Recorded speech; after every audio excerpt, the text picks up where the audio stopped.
नव्या खुश थी क्योंकि तय हो चुकी थी उसकी शादी, लेकिन कोई था जो चाहता था उसकी बर्बादी। ड्रिंक में नशे की दवाई मिलाकर किसी ने उसे बेहोश कराया।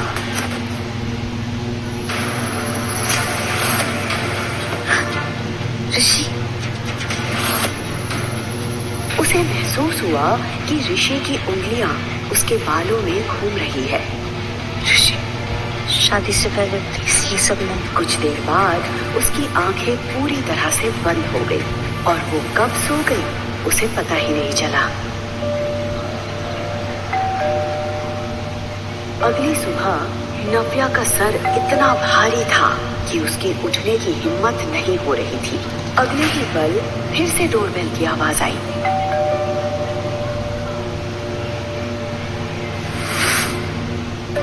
उसे याद आया कि शादी तक वो ऋषि के साथ कुछ नहीं करना चाहती थी। मैं ऋषि के साथ यहाँ। ओह गॉड। ऋषि प्लीज देखो दरवाजे पे कौन है। कुछ देर तक उसने ऋषि का इंतजार किया, पर जब वो नहीं आया तो नव्या खुद ही दरवाजा खोलने के लिए उठ गई। नव्या को समझ नहीं आ रहा था कि अगर ऋषि उसके सामने खड़ा था तो कल रात उसके साथ कमरे में कौन था। ऋषि, तुम बाहर कब गए? तुमने क्या हालत बना रखी है? अगर तुम्हारी बैचलर पार्टी खत्म होगी तो हम लंच करेंगे, बाहर चलें। पर तुम तो अभी तक रेडी भी नहीं हुई। इतना कहकर ऋषि कमरे के अंदर आ गया। ऋषि बिस्तर की हालत और उस पर पड़ी एक जेंट्स टाई देखकर समझ गया था कि कल रात क्या हुआ होगा। ऋषि मेरी बात सुनो। कल रात? ऋषि जैसा तुम सोच रहे हो वैसा कुछ। Don't you dare! सब समझ आ रहा है। ये बिस्तर, ये टाई, ये वाइन का गिलास, सब समझ आ रहा है। 2 दिन में हमारी शादी है और तुम कल रात को किसी और के साथ। नहीं ऋषि, ऋषि ऋषि मेरी बात सुनो। मैंने कुछ गलत नहीं किया ऋषि, शायद कुछ गलत फहमी हुई है। ऋषि! नव्या चिल्लाते हुए नंगे पैर ऋषि के पीछे दौड़ रही थी, लेकिन ऋषि ने उसे एक बार भी पलटकर नहीं देखा। वो सीधे अपनी गाड़ी में बैठकर वहां से निकल गया। उसने तुरंत टैक्सी किया और ऋषि के पीछे चली गई। लेकिन सिन्हा पैराडाइज में उसका स्वागत एक जोरदार थप्पड़ के साथ हुआ। बेशर्म! मुझे शर्म आती है कहते हो कि तुम मेरी बेटी हो। शेखर के ठीक बगल में ऋषि खड़ा था, जिसे देखकर नव्या समझ गई थी कि उसने सब कुछ घर में बता दिया है।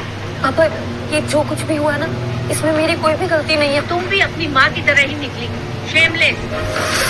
अरे पहले उसने शेखर को चैन से नहीं जीने दिया और अब तुमने। क्या कमी रह गई थी ऋषि में जो तुम्हें किसी और के पास जाना पड़ा? अरे माँ, कम से कम आप तो बस करिए ना। पापा की तबीयत खराब हो रही है, इनका ध्यान रखिए। पापा। शिखा नव्या की सौतेली माँ थी और कनिका सौतेली बहन। कनिका, तुम तो मेरा यकीन करो, मुझे सच में कुछ भी याद नहीं है। कनिका, मैं ऋषि, ऋषि तुम तो मुझसे प्यार करते हो ना? तुम तो मुझ पे ट्रस्ट करो प्लीज, प्लीज। ट्रस्ट? ये शब्द तुम्हारे मुंह से अच्छा नहीं लग रहा। जिस लड़की से मैंने प्यार किया था वो तो रातों किसी और की होगी थी। नहीं ऋषि, प्लीज ट्रस्ट मी। अब्बा, तुम्हें जो ठीक लगता था तुमने किया, अब मैं वो करूंगा जो मुझे ठीक लगता है। नव्या के साथ बाकी घर वाले भी ऋषि शेखावत का इशारा समझ गए थे। ऋषि ने तुरंत अपनी उंगली से एंगेजमेंट रिंग उतारी और वहीं सबके सामने जमीन पर फेंक दी। ये रिश्ता मैं अभी के अभी खत्म करता हूँ। I am breaking up with you. आज के बाद अपनी ये मनुष्य शक्ल मुझे मत दिखाना। ऋषि, ऋषि नहीं, ऋषि मैंने खबरदार! खबरदार, जो उसे रोकने की कोशिश भी की तो अब उससे जो कुछ कहूंगा ना मैं कहूंगा। और तुमने जो किया है ना उससे हम सबकी जिंदगी बर्बाद हो गई है। ऋषि, ऋषि बेटा सुनो।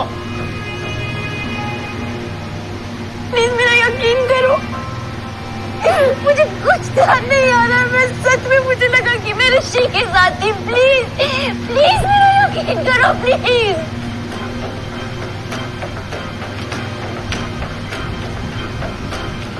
कनिका प्लीज, तुम तो मेरा यकीन करो प्लीज। मैं बहुत प्यार करती हूँ ऋषि से, मैंने कुछ भी नहीं किया। प्लीज तुम पापा से बात करो, पापा तुम्हारी बात मानेंगे। प्लीज तुम बात करोगी ना पापा से? अभी कुछ बोलो ना कनिका। दीदी, मैं क्या समझाऊं दीदी, क्योंकि मुझे पता है कि आपने कुछ भी नहीं किया, क्योंकि जो कुछ भी किया है वो तो मैंने किया। कल रात में जिस कमरे में तुम थी उस कमरे में ऋषि नहीं, कोई और था। हाँ, लेकिन ये मत पूछना कौन था, क्योंकि ये तो मुझे भी नहीं पता।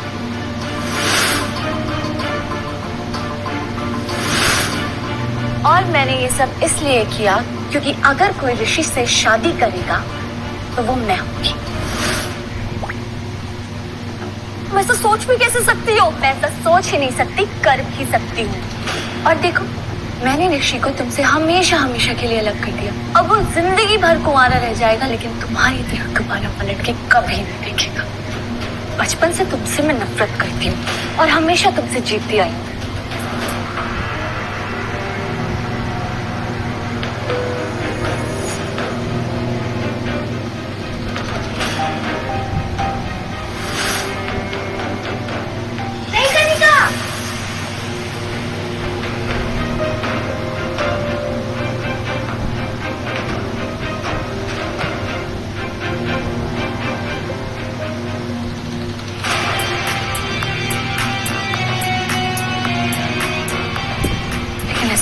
जब ऋषि ने तुम्हें प्रपोज किया तो मुझे ऐसा लगा कि इस बार मैं हार जाऊंगी।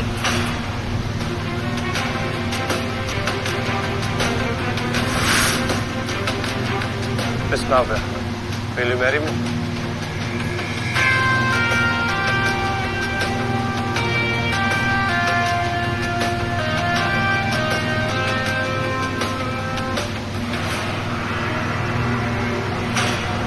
लेकिन देखो, मैं फिर से जीत गई। क्यों कनिका? क्यों किया तुमने ऐसे? क्यों किया?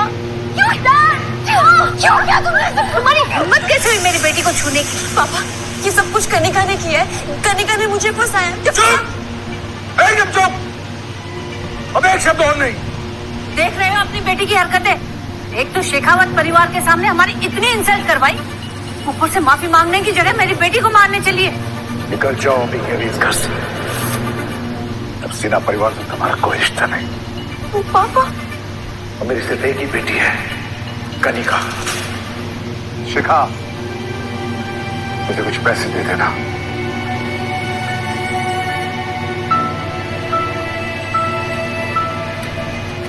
उसके पिता शेखर का फैसला उसे अंदर ही अंदर तोड़े जा रहा था। वो समझ चुकी थी कि अब उसे अपने ही घर को छोड़ना पड़ेगा, इसलिए अपना सामान लेकर वो घर से निकल गई। दिल्ली के सबसे बड़े ऑफिस के कैबिन में आहूजा इंडस्ट्रीज का मालिक अविनाश आहूजा अपने असिस्टेंट के साथ बैठा था। अविनाश 27 साल का यंग हैंडसम बिजनेसमैन था, जिसकी एक झलक के लिए भी लड़कियां तरसती थी। बिजनेस वर्ल्ड में उसकी काबिलियत के साथ उसके गुस्से की भी चर्चा होती थी।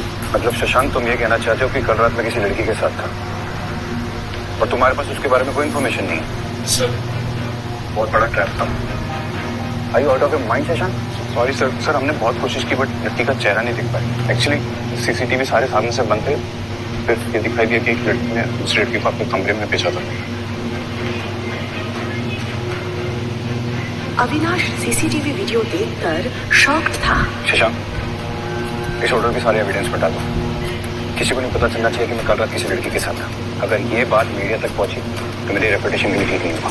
शशांक ने तुरंत हाँ में सर हिलाया और अपने काम के लिए तेजी से निकल गया। अविनाश और शशांक ने उस लड़की की आइडेंटिटी पता करने की बहुत कोशिश की जो उस रात अविनाश के साथ थी, लेकिन उनके हाथ कुछ भी नहीं आया था। इस बात को 6 साल बीत चुके थे। नव्या और अविनाश दोनों ही इस बात से अनजान थे कि उस रात वो किसके साथ थे। दोनों ही अपनी अपनी जिंदगी में आगे बढ़ चुके थे। 6 साल तक नव्या ने काफी परेशानियां झेली, पर उसके साथ एक ऐसी खुशी थी जिसने उसकी हर मुश्किल को आसान कर दिया था। उसने अब अकेले उस खुशी के साथ जीना सीख लिया था। पापा,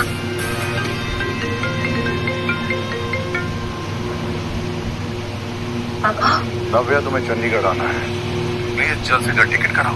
पापा, मुझे सच में बुला रहे हैं? हाँ बेटा। पापा सच में मुझे घर बुला रहे हैं? Oh God! आखिर क्यों बुलाया था शेखर ने इतने सालों के बाद नव्या को वापस? कौन सा सहारा था नव्या के जीवन में? आखिर कब तक अविनाश और नव्या इस बात से अनजान रहेंगे कि उन दोनों ने ही उस रात होटल में रात बिताई थी? जानने के लिए सुनते रहिए द रिटर्न सिर्फ पॉकेट FM पर।